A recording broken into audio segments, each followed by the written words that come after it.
All right, Laura, if you take me to the next slide, please. All right, again, welcome. As I've introduced our two other facilitators here, Samantha Andreas is a little under the weather, but she sends her regards and her regrets for not being able to join us tonight. But again, Rance and Laura are a wealth of knowledge and experience. We are going to go through some content this evening that is going to hopefully get you started off right in your den leader journeys, and or if you have experience as a den leader, this may be some helpful new tips and tricks to spice up and make your den meetings a little bit more fun. I'm sure they're fantastic as it is, but just embellish and add to it. If you have good information to share, if you enjoy teaching, reach out to help us facilitate a breakout. Shoot me an email at matthew.reinick@scouting.org to get involved. All right. Our vision for this is 60 minutes of content. We'd like to do a 5 to 10 minute opening, followed by 20 to 30 minutes of good, solid content, and then open up a dialogue for questions, networking, and just meeting other folks so that you have the opportunity to have some fun and give you, again, the tips, tricks, and tools that you're going to need to be successful as a brand new den leader. So that's our commitment to you. We'll be out of here within 60 minutes. So with that being said, let's get this started. Laura, I will pass it over to you.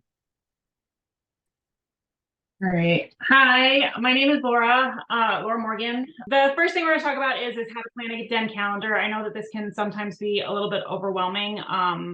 If at any point, I know we're going to throw a lot of information at you. If at any point you have questions or anything, please pipe up.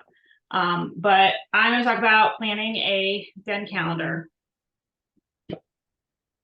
I'm so sorry. All right, so I know that there is a resource on Scoutbook. It's called, if you go to Scoutbook, there's a den leader experience. You have to be registered as a den leader in order to get into it. This might be useful for you. Rance had said that he's used it.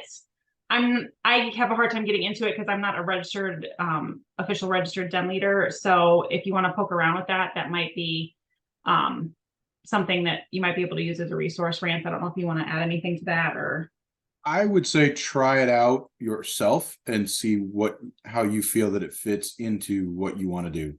I think it's a good mobile tool to have on your phone, particularly to keep attendance at den meetings. But it does have its limitations. So I would use it with caution, but definitely it's a resource. It's available. Check it out. See if it works for you. If it doesn't, that's fine. If it does, great, use it. All right, so this is how I usually plan out my schedule for how I'm going to be doing den meetings. I decide what day of the week I'm going to be doing it, and then I decide what format I'm going to be using. So I personally recommend using the Scoutbook format, not the den leader experience, just standard Scoutbook. And then what I do is auto-populate everything into that, and then I just start looking at the dates and seeing if there's other stuff scheduled and getting rid of that stuff. So now you know all the dates that you're going to be meeting. So for example, like you've got your calendar and you know that the PAC meeting's on this Tuesday, so obviously you're not having a den meeting. So it's pretty easy. But and then what I do is I always look at my PAC calendar to see what's coming up and to see if there's any events that are coming up with the PAC that would correlate nicely with advancement stuff that's going on. So for example, if you're going to the planetarium, the Tiger Sky the Limit is a really good tie-in. Doing a fire station, Bearers in Action, Pause for Action is a great one. PAC Hike, I just used the Mountain Lion one as an example, but really any of the Weeblos Walkabout would be another good one. Really all of them have something with that. If you're doing a camp out, the Weeblos Outdoor Adventure is a really good tie-in. If you're doing a blue and gold and you have to do some sort of presentation, Howling at the Moon is a good one. So just kind of like looking at what you've got going on and seeing how that can correlate. So, and then you would schedule those advancements around that on the calendar. And then after that, you would decide kind of how you want to break stuff up with advancements and schedule it accordingly. So a good rule of thumb is like Lion and Tiger can get a whole advancement done in 1 to 1.5 meetings. Wolf and Bear, 2, maybe 3, and then Weeblos and AOL, 2 to 3 meetings is a good amount to budget for that. So this is examples of calendars that I've done in the past. So we're going to talk a little bit later about the Akela and Lion partner, but like this is kind of like in September we did Lion's Honor, in October we did King of the Jungle, and then we worked on flag ceremonies. November we did Animal Kingdom, and we worked on ornaments that we give to retirement communities for Christmas. And just kind of went through like that. Here's a different Lions Den calendar, and then the other one is you can also go. My husband likes to do a month by month. He doesn't like to plan as far out as I do, so he does his a month at a time. When you are planning your calendar, make sure the big thing is we use Scoutbook as a resource for everything. If you're not using it, I think it's a great tool, and I think you should use it. Make sure you're updating Scoutbook so you have an idea of where the kids are at in their advancement, so that you can see what you still need to accomplish. Make sure you're also tracking your advancements. It's up to you if you want to do it or not. If you want to assign, if you don't show up, you have to do the stuff on your own, or if you want to build in makeup meetings. And this, like I said, is a recommendation. It's how I do it, but do whatever you're comfortable with and whatever is easiest for you. So, Brant, do you have anything to add to that about how you plan that out? No, I pretty much follow a similar method. I'm not as detailed and look that much into the future, but I do more month by month. That way folks will at least know that Mondays we're going to be doing this. Are we going to be inside? Are we going to be outside? So I have somewhat of an idea of what's going on. A lot of times plans change. If you're going to go on a hike and it's raining, you might need to pivot. Sometimes it's better to pivot and have something a backup plan than it is to cancel the meeting, and now you've gone 2 weeks between meetings and people lose their enthusiasm. So keeping a plan B in your back pocket is not a bad idea. I'll reiterate what Laura said about Scoutbook. It is a great tool. It will keep you organized if you use it. It does have its idiosyncrasies. It is unique in some ways. But I like one, for example, I'd recommend typing all your emails on Word or Notes or something like that, and then copy and paste it into Scoutbook before you hit send, because it could crash on you. But it is a really good tool. It tracks advancement very well. We keep the pack calendar on there. We keep the den calendars on there. You can get those. You can subscribe to the calendar on your phone if you go through the steps to do that. So it's really nice having it right on your phone. And then also emailing everybody through there too. Get to know Scoutbook very well. It's a very good tool, and it'll help you stay organized. So. All right. Well, now you know when you're going to have the den meetings. What are you going to do in your den meetings?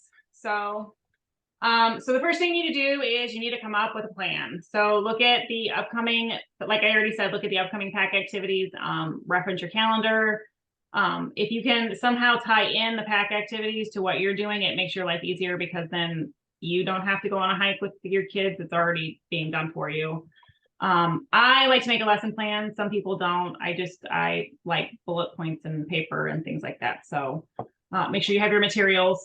And then the big thing that I think everybody always kind of forgets about, I forget about it, is can you utilize someone in your pack or your den, a parent, that can be useful? So is someone into astronomy? Does someone know magic tricks? Does someone know sign language? Is someone a scientist or engineer? You're not asking them to lead a whole meeting or be a den leader, but hey, we're working on aware and care, and one of the requirements is learning how to do the Scout Oath and sign language. You know sign language. Could you come in and talk to us about that?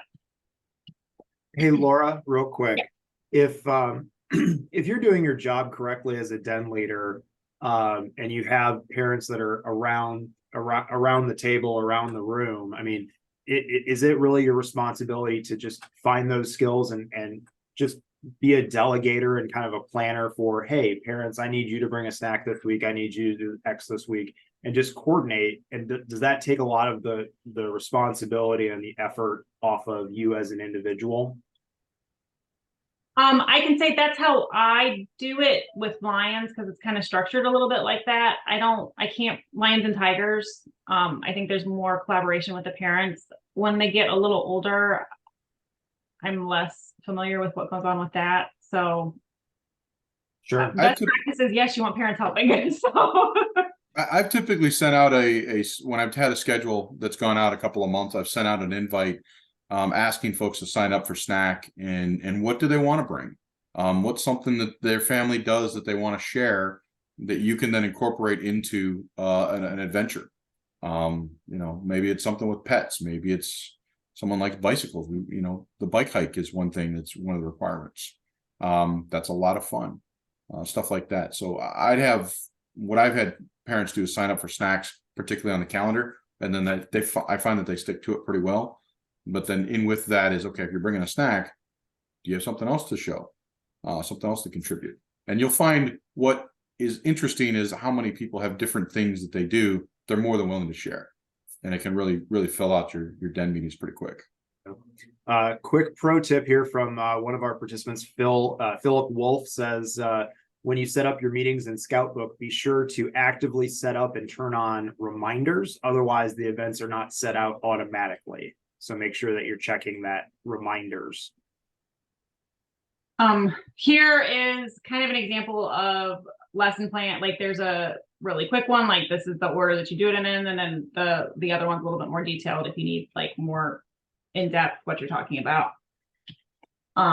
So what do you do when you actually get to the den meeting? So the way PAC 144 runs our den meetings is right off the bat, you ask the kids, do they want to lead a particular part of the opening?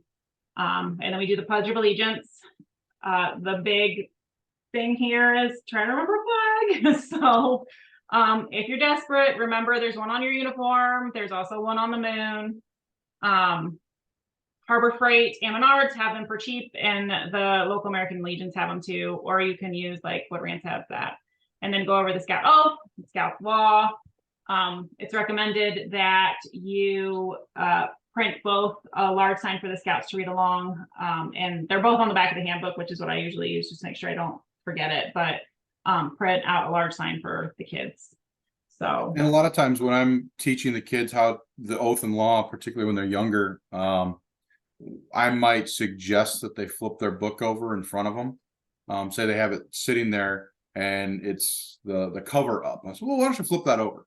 And then at one point that out to them that it's right there. And then as they're doing it and they're looking for a particular word, they can glance down and we'll slowly learn it quicker and quicker. One thing that's interesting about Tigers, if you think about it, many of those kids do not know how to read yet. And we're teaching them how to memorize something that's 30 some words long. So having patience with them, I found that there's a couple of YouTube sing-along songs that are really helpful, that help them learn it pretty well. And they can be pretty enthusiastic when they finally get it. And you should praise them for that and reward them for that too. So after you go through all that, do the introduction of what you're going to be doing. So if it's a new adventure, talk about that. The Scout handbook, actually, the kids handbook, not the den leader, but the kids one actually has like a really fun synopsis in the beginning of each adventure about what they are. If you're continuing to do an adventure, talk about it quickly. I then usually play a game after that. Another recommendation is to play a game as kids are coming in. So try to plan a game that kind of ties in with an advancement or an adventure that you're working on. There are resources on the website. And then after you do a game, have some paper time. So unfortunately, every rank has kind of paperwork a little bit. So work on that with them for a little bit. Depending on how old they are, depends on what it is. I usually then have another game because I usually deal with lions and tigers. The younger ones is who I usually who I love dealing with. So get another game, play around with them. After that, do snack time or have another paper activity. Lions and tigers have to have a snack. And then while the lions and tigers are eating their snack, I usually talk to the parents because they have to be in the room. I talk to the parents about homework, housekeeping things, talk to them a little about upcoming events, answer any questions. Inevitably, because I have lion and tiger parents, they're going to ask a ton of questions about popcorn sales. They're going to ask questions about what the Pinewood Derby looks like, just what is the blue and gold, what's expected of that, stuff like that. Just a little pro tip, if you have a different scout being responsible for the snack each week, one of the requirements for one of the requirements is that a scout has to, for a lot of the ranks, a scout has to make and provide a snack for their den. So you're checking off that advancement then, as opposed to getting to it later and having to deal with it then. The older kids do have a little bit better attention span, so you might be able to work with them on another activity or something like that. The wrap up, go over homework, or I said homework. At home adventures sounds so much more fun, so don't call it homework, call it at home adventures. As parents come in, talk to them about the at home adventures, housekeeping stuff, upcoming events, answer questions.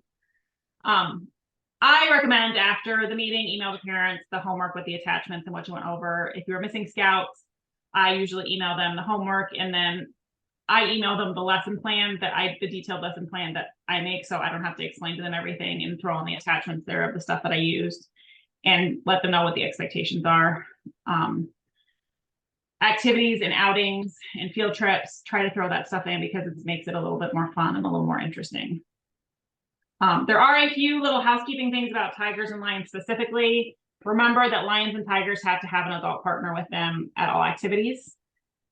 With lions and tigers, one of the goals is you're teaching the parents as well about how to be involved. So get the parents involved, help nurture them to be leaders in your pack going forward. So have them come up with an activity or game, have them, what I do with my lions and tigers for the first half of the year, I run all the den meetings. And then for the second half of the year, I assign, they get to pick, but they have to run a den meeting themselves. So like they pick a advancement or elective that they want to work on, and then they're responsible for making sure that the whole den gets that out loop. Have them help with activities, cleaning up. And remember, like, for a lot of these parents, this is their first interaction with Scouts BSA, so you're teaching them as well. Some other stuff really quick is that lion and tiger are set up to be done very quickly. Like they're done very quickly. You don't need to rush through these advancements. You'll have plenty of time to get them done. My husband, when he was working on it with my son, I think for his tiger year, he had all the electives just because he was going through the stuff so fast because he didn't realize it was going to be that short of time. So make it fun. See if you can tie in outings with it too. Keep it short, change activities frequently. And lions and tigers. So it's recommended lions meet once a month, tigers meet twice a month, and I would keep it to 45 minutes maximum. That is all I have about lions and tigers. I don't know if Rance would like to add anything about wolves, bears, and weebles and AOLs. I would say just generally for any of the dens, make sure you pay attention to the vibe of the kids. If they're starting to get bored, frustrated, anxious, do a game real quick. Let them run around a little quick. Let them get some of the wiggles out, because they'll pay attention more when they come back. And we've got so many different options of games and whatnot in Scouts and in the books that we have available.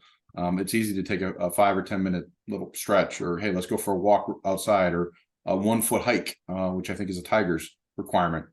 Go out and do one of those real quick, and you can do it for any of the ranks. So just be creative, and when they start losing interest, losing focus, have something in your back pocket to kind of get their attention, distract them a little bit, have some fun, make them laugh. Bad corny jokes go over really well. Adult fails even go better. So maybe somebody might have had a cobbler that caught fire one time. The kids remember that. They don't remember how the other things came out, but they remember that my cobbler caught fire. Those types of things. Make it fun. And then they'll enjoy it, and they'll come back. So Laura, thank you for that. And now I'm going to move on to some of the resources. So now that you got a plan, how can you either refine that plan or substitute that plan, or what resources are available to help you with that plan? So first and foremost, myscouting.org has got a ton of training videos to become a trained leader. The quote that they use is every scout deserves a trained leader. I highly recommend that you do that. That is the bare bones basics of what scouting wants you to know, and it puts everyone on the same playing field moving forward. So that's really good. And actually, I did notice a couple of items on our chat here, one of which is training for Scout Book. which I personally learned a lot about Scout Book at the University of Scouting that we did a couple of years ago.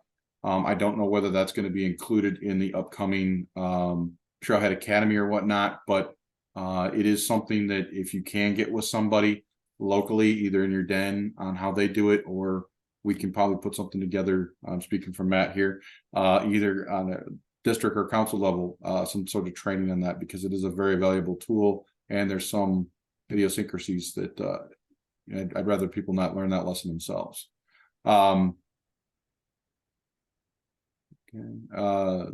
So the other thing that we have here is attend monthly district roundtables.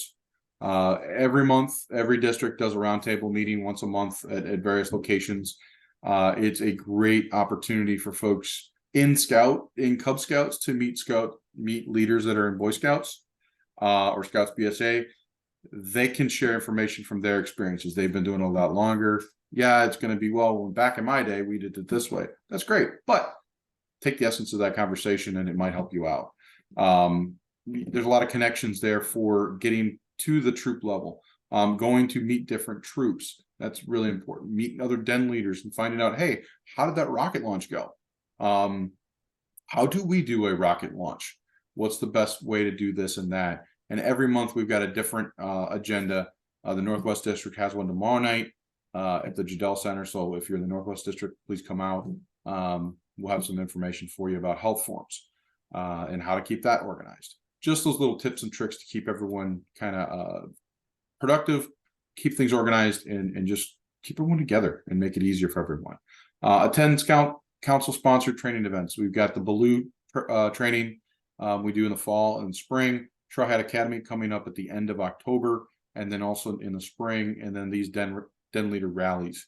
They're all opportunities. The more time you get with folks to talk and talk about Scouts and what works, what doesn't, what's a better way to do it, we all get better.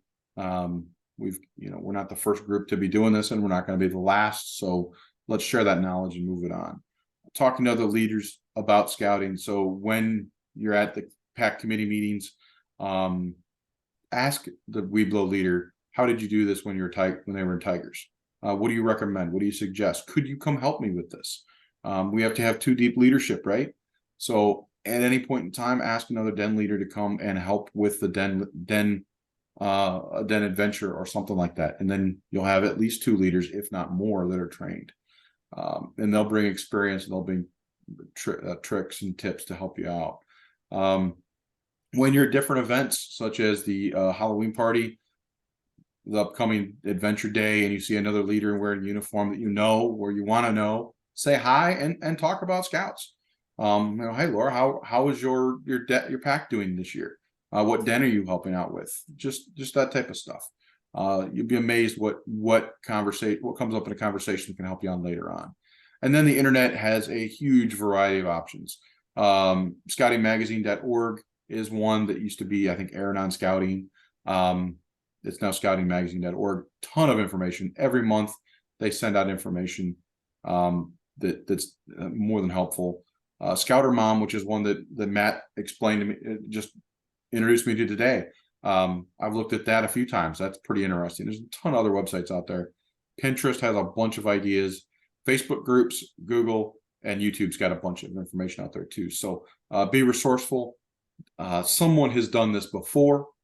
Learn from them and make the program better as we move forward. So I think you got control of the slides there, Laura. Oh, I just flipped it. Did it flip? Is it good? So here's some QR codes for you if you want to take a screenshot. I know this is going to be recorded, so you can look at it later. But also, myscouting.org has a ton of information. Trailhead Academy coming in the fall and the spring, like I mentioned. Check out our council calendar on the website. There's a bunch of information there. And then also the emails that are sent out. Pay attention to them. See what's going on. Baloo's there. And then Cub Chatter. So that is and that's the one from Scouter Magazine, correct, Matthew? Yep. Okay. So every Friday they're doing kind of a live webinar, live feed on Facebook, just about different topics of scouting. Check that YouTube channel out on Scouter, on the Scouter Magazine website or YouTube page. It's got a bunch of information. So now that you got a basic plan, you've been trained, you know what you want to do. How do you get that done? What resources do we have locally to help you out with that? Well, some of which are the metro parks. We've got a lot of great metro parks around here. They're very inexpensive in the grand scheme of things. Sylvania, Perrysburg, Maumee, Wood County, those are just a handful of them. You know, a hike along the Maumee River down at Otsego, it doesn't take much to do, and the kids are seeing things that they don't normally see. Fort Meigs is out that way. The Toledo Zoo has got a number of programs. Imagination Station, the zoo and Imagination Station, they're a little bit pricier than some, but they're very well worth it. The planetariums, UT has a planetarium, and so does Lourdes. Both are great opportunities, and if you sign up for their email blasts, they'll send out information when they have new programs coming up. I know the UT Planetarium has one coming up just specifically for, I think, first and second graders, and it's on Saturdays and Sundays. They're a great thing. The library system, someone just mentioned that. Thanks, Philip. The library's got a bunch of opportunities. I believe it's Wolf. I usually try and take them to a library for a tour with a librarian. They read a book, and they all walk away with a library card and a book to read. And there you just started their library experience. And for some, I've had even older I've had parents that didn't even know that we had a second library in Sylvania, and it was news to them. So a lot of folks, they drive by it every day and they don't even think about it. So it's a good opportunity. Can I jump in really quick? So if you look, the library does have a lot of programs too. I know one year they had a puppet show that they were doing, and it just happened to be the year that one rank was working on something, and it tied in perfectly. Like they had to go see a puppet show, so looking at the stuff that's going on and seeing if you can tie that into. Yeah. And actually, what just came to my attention this year was Science Olympiad teams. Sometimes they have to practice what they're going to be doing, and why not have an audience of Cub Scouts that may play into a Nova award or something like that. So if you know any high school teachers that are into that, ask around and try to make that connection. Local, I got a whole list here of items. Local farms and greenhouses, they love to help out. Fire, police, Coast Guard Station, Toledo Art Museum, and also the Toledo Symphony. So the art museum, they can do tours, and then they've got a free area that you can go and the kids can create their own art. But also, if you reach out to the Toledo Symphony, they'll let you sit in on one of the practices, which is quite an amazing experience. And give a tour of the area. It's really, really a neat experience. Fort Meigs, Fort Miami. It's interesting because at Fort Miami, all you have is a ground earthen mounds there on the north side of the Maumee River. But it's interesting to explain to the kids, imagine what this looked like. And it's the same age as Fort Meigs. So that's kind of an interesting outing. The Maumee Bay and Ottawa National Wildlife Preserve. They're a little bit longer away from the city of Toledo, but they're definitely worth it. Local entrepreneurs want to help us out. We have scouting friends everywhere. It's amazing how many people either are scouts, have been scouts, their kids were scouts, and they're more than willing to help out scouters and scouting. Something that we did last year for November was we picked up these giant donuts that were already made from Toledo Donut, and we had kits to decorate them. So we did a donut decorating kit or competition. So it was great because the donut was already baked. They took it home. All you had to do was decorate it before the meeting, and then if you wanted to eat it, go for it. If it wasn't edible, no problem. But you didn't have to actually bake a cake and all that. It was something that could be done within an hour or so right before the meeting, and went over really well. A lot of fun was had. So just think of creative things like that. Local entertainers and hobbyists, like Laura mentioned, who's a magician, who's a scientist, experts, they're more than willing to share their craft and experiences. Camp Me a Conda is great. So now that you got a plan, now that you've got some resources in your back pocket, now what do you do? So here's a couple of my comments here. Plan, prepare the best you can. End of the day, you're trying to corral 6, 7 second graders. You have no idea what they're going to do, and they're going to find trouble. It happens. Just plan the best you can. Keep them moving. Keep them all going in the same direction. It's like herding cats. My wife is a teacher, and she laughed when I was the Tiger leader because I don't do well with little kids. So after every meeting, I come back and I can't believe they did this. She's like, you got to keep them moving. You got to herd the cats. So prepare the best you can, but expect for the unexpected. Write all your plans in pencil because they're going to change. And be fluid with what happens. Bring supplies, bring extra supplies. Kids love paper airplanes. We do paper airplanes things all the time, anything there's dead time in our packs. Bring a positive, fun attitude. Most importantly, it's a lot of work, but have fun. The kids are going to pick up on having fun. That's what they're going to take away from their experience. When you go to execute the meeting, try and stay as organized as possible. Keep all of your supplies in one particular area. Otherwise, kids will walk off with them. Keep the Cub Scouts moving. If their feet are moving, their hands are more controlled. And they'll keep moving together. Do some songs. Do some there's campfire songs that are out there. Do some of those when the kids start to get a little antsy. Play some games. Do things outside of what they do in the school routine. Like I mentioned earlier, be aware and fluid to the vibe of the group. If it's just one of those days that the kids do not want to sit still, or they're absolutely exhausted from school and all they want to do is sit around, roll with it. If going out for a hike works best, do that. If sitting in and maybe reading a story or reading something from the book fits their vibe, go for that. At the end of the day, just follow the Scout motto, do your best. We're all going to give each Scout a unique experience. We just want that to be the best experience that we can provide them. They're going to love it. They're going to have fun. Most importantly, you have fun too. Like I said, this is a lot of work. We're paid with smiles, and those smiles can go a long way. So have fun, enjoy yourself. This is only for a short amount of time, but it can be very, very rewarding. So, it's something that somebody mentioned to me at one point. Your Scouts may not remember the content of the meeting, but they will definitely remember whether they had fun or not. This is something that at the end of the day, the kids are going to look at. Did I have more fun at soccer or did I have more fun at Scouts? Did I have more fun going to the grocery store or going to Scouts? If they say Scouts more often, they're going to come back.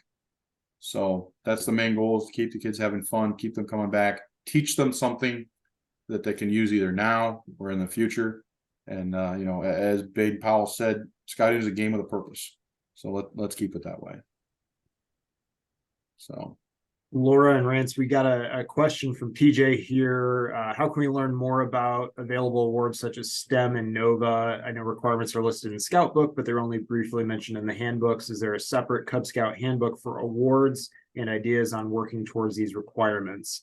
I shared with PJ the most recent FAQ from the national office as far as STEMs, NOVA, Supernova, but do you guys have any other good resources, or have you had any direct experience with those programs at all? So everything I know about NOVA, I learned from Rick Fuchs. He did a presentation at one of the Trailhead or at one of the University of Scoutings. So that's where I got all of my information. I can reach out to him and see if he still has any of that stuff. I know that the program has changed slightly probably since that last presentation though too, because I think there were some updates this year. So I'll make that as a follow-up, but since you brought Trailhead back up, I just wanted to share with the group one of the topics of conversation is Cub Scout advancement basics. And yes, there is going to be a dialogue that will take place about Scout Book in that training. So that will be a topic that's covered on October 28th at Trailhead Academy. So one thing that I've noticed is when you get up the scouting.org website changes a lot. Try and make a habit of looking at it every couple of weeks to see what's changed. Also, you would be amazed what awards Scouts can earn on there that nobody talks about. There's a ton of information on there.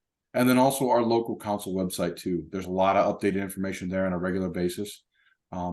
Get in the habit of looking at it every couple of weeks to see what's changed and ask the questions. Yep. So this slide here, we have created a Google resource drive that will update with slide decks and information, helpful tips and tricks. So If you would like to be added to that, I know it says email me, but if you want to be added to that, go ahead and throw your email address in the chat, or email me and I'll get you added to that.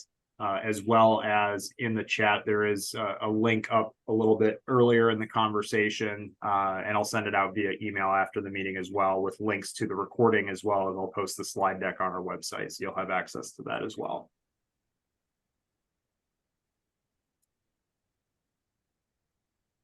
Other questions out there? Are there burning questions that folks have? There's been some good dialogue in the chat. I think we've addressed everything, and appreciate the feedback that folks have shared with other tips and tricks, but we've got a few minutes left. We don't need to belabor the conversation, but if there are other questions, feel free to unmute yourself and ask those questions, or just type them into the chat and we'll be happy to address those.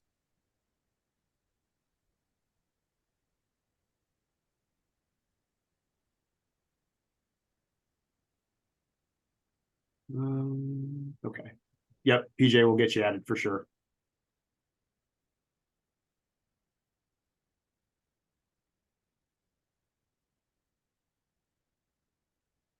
Okay. Not seeing any other questions pop up, and or not seeing anybody unmute themselves. So again, ladies and gentlemen, we are grateful for your time and jumping on with us.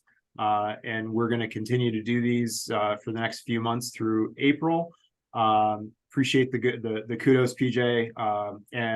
So again, if you have other topics that are specific that you would like to have addressed down the road, we are going to start doing breakouts. So we'll have next month, we will have a lion and tiger breakout, a wolf, a bear, and then a Webelos and Arrow of Light breakout. So we'll have 4 different breakouts to have topics of conversation. But beyond that, again, thank you all for participating and jumping on. We hope this was valuable. If you have any feedback for us, feel free to email me and let me know things that you'd like to hear more about, different thoughts on format, et cetera, et cetera. We're still learning as we go through this process, but grateful for both Laura and Rance and the team for putting some content together and kicking us off in style in a positive way. Without further questions or comments, I think we can wrap this up. Y'all have a great rest of your evening, and we'll see you around the campfire sometime soon. Take care.